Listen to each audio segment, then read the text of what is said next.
Hello and welcome to the Minutes to Win It podcast. I'm Big Italy 42. He's Jason Gobo at JGobo11. Talk about some minutes, some top plays, some situations. Nikola Vucevic still out, experiencing some pain. So everybody's favorite mediocre center to play, Dwayne Dedmon, finally logging some big minutes recently. You look at his last two, 30 in each game, 26 in the game before that. Not a high usage guy, of course, but guy that's going to get rebounds. His concern's always been foul trouble. In fact, in his last 3 games, he has fouled out twice and has 5 in the other game. So temper your expectations. He's a guy who's paid off in cash games so far, but a guy that last season had huge problems staying on the court with foul trouble. So out of necessity, he's going to be out there even if he's in foul trouble. But there's still going to be one of those games where he gets a lot of fouls early and isn't able to produce. So he's a fine GPP guy, but I'm still a little bit hesitant in cash, though, despite the thin front court. Yeah, I mean, I worry too. I mean, you look at the foul trouble there, and he's not a high usage guy, so that kind of lowers his floor as well. Although, he's been decent the last 2 games, when he stepped into that starting role. Also 6 blocks in that span as well, to the game before that. So he does add that upside there defensively, which is nice. Yeah, and I mean, it's a matchup against the Pacers front court, a Pacers team that is one of the worst rebounding teams in basketball, bottom 10 down there. They've given up some huge games, so certainly has some nice upside if he does end up playing around those 30 minutes. Next up, Chris Paul, already listed as doubtful for tonight, not expected to play. So you tend to think he's not going to suit up tonight, which means you get some bumps in minutes for guys like Austin Rivers and JJ Redick. Rivers was really ineffective last game out, played over 30 minutes, just 15 DraftKings points. Really the main benefactor here is Blake Griffin. Offense is going to run through him. He's got massive upside. But I think if I had to play one of the 2 guards to slot in, it's going to be JJ Redick because he's a more polished player. He's not a great all-around player, but he can score. He's going to take a lot of shots. So both those guys should see around 30 minutes tonight, though. So for me, it's Redick. What's your take with those guys? There's no way I'm hopping on the Austin Rivers death train.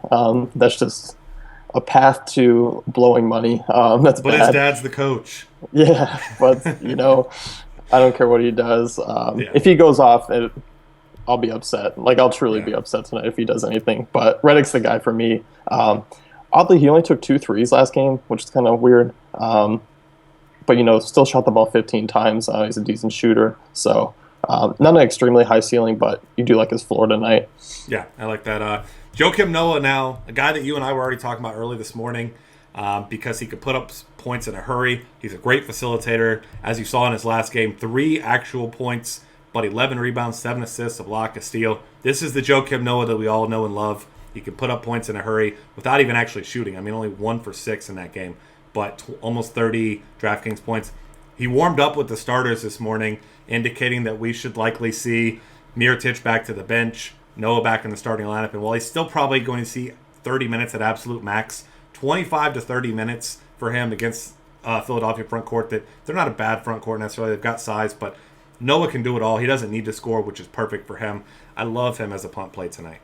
Yeah, I mean, he's super cheap on both sides. And I think if you're going to open up and try and pay for power forward and Paul George tonight and, Lillard, those guys, Noah's the key. I mean, I think he gives you a nice 25 fantasy point, floor.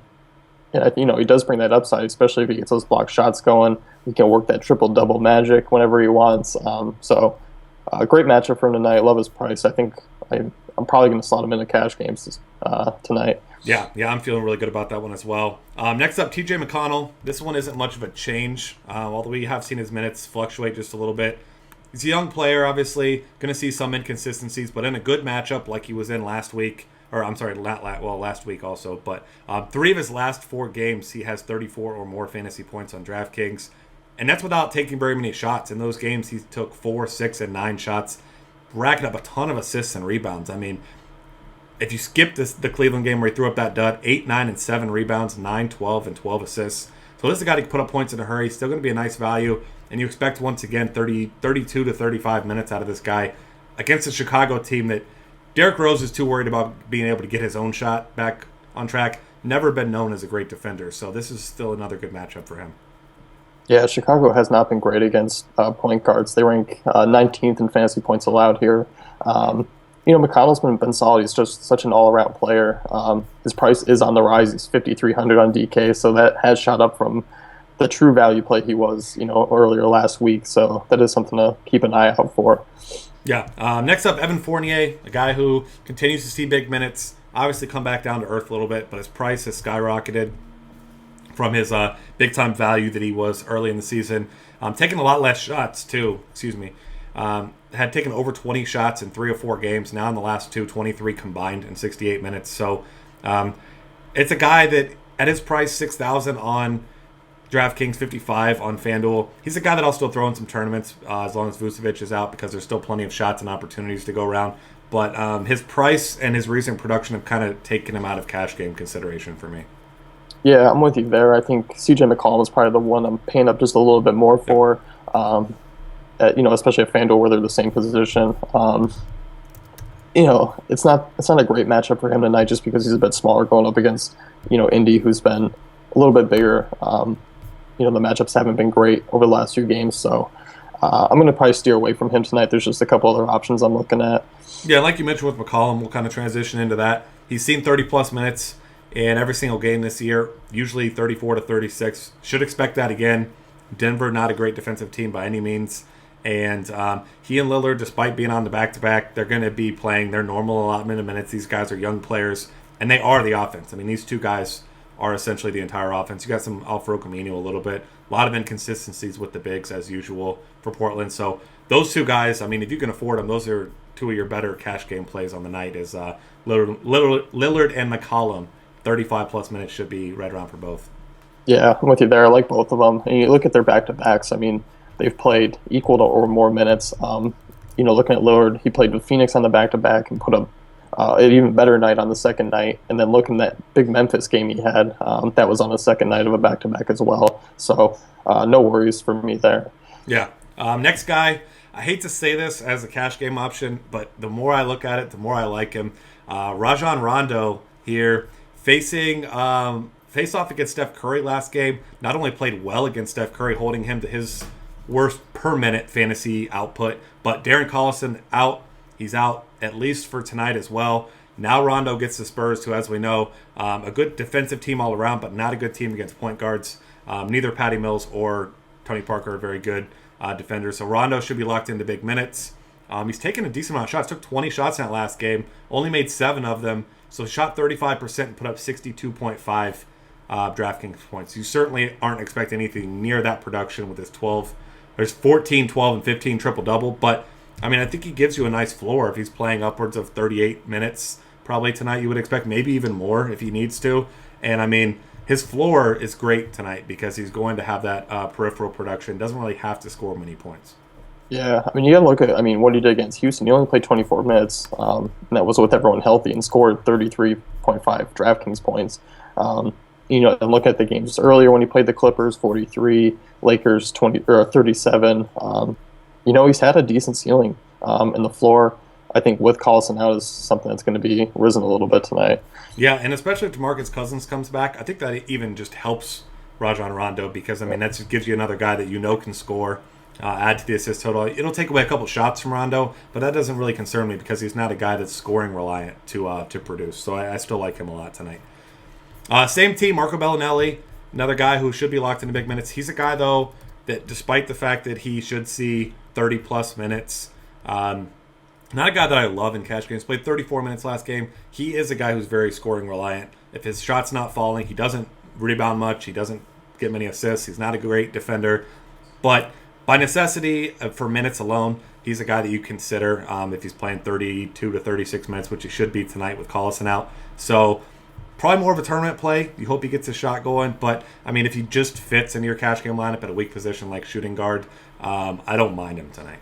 Yeah, because shooting guard's so weak tonight, I'm kind of with you. I would be hesitant in cash games, but I also, if I can fit other players in there with him, I don't mind it, especially with other high-ceiling players. But if he's logging 35 minutes tonight, I have no problem. Yeah, absolutely. And then next up, we're going to talk about the Minnesota Timberwolves situation. KarlAnthony Towns has been a guy who's been very productive on a per-minute basis, but he's had big-time struggles staying on the court with personal fouls. 4, 3, and 5 in his last 3 games, 27, 22, and 27 minutes, but showing monster upside. In 27 minutes against the Bulls, put up almost 48 fantasy points.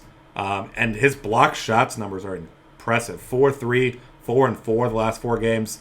So this guy, but we've seen his ranges, 18 fantasy points all the way up to 57.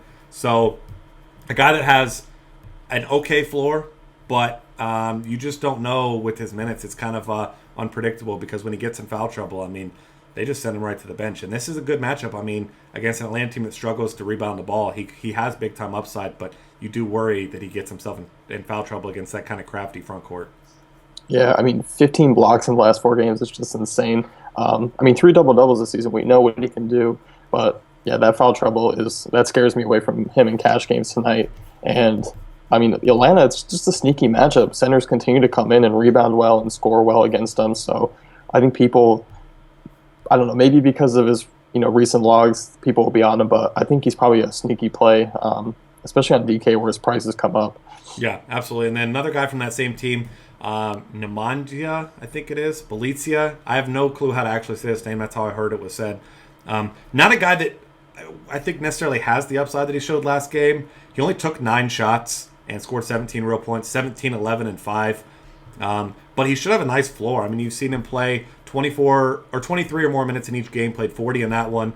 He's a guy who's played well. Obviously, it works out well for him that there's no DeMarre Carroll there in Atlanta anymore. So it's not a great it's a good team defense, but not a particularly tough matchup for him. I think he's a guy that's a fine filler for you, but not a guy that I'm going out of my way to roster. I think that he's going to be probably higher owned tonight than he rightfully should be coming off that big game.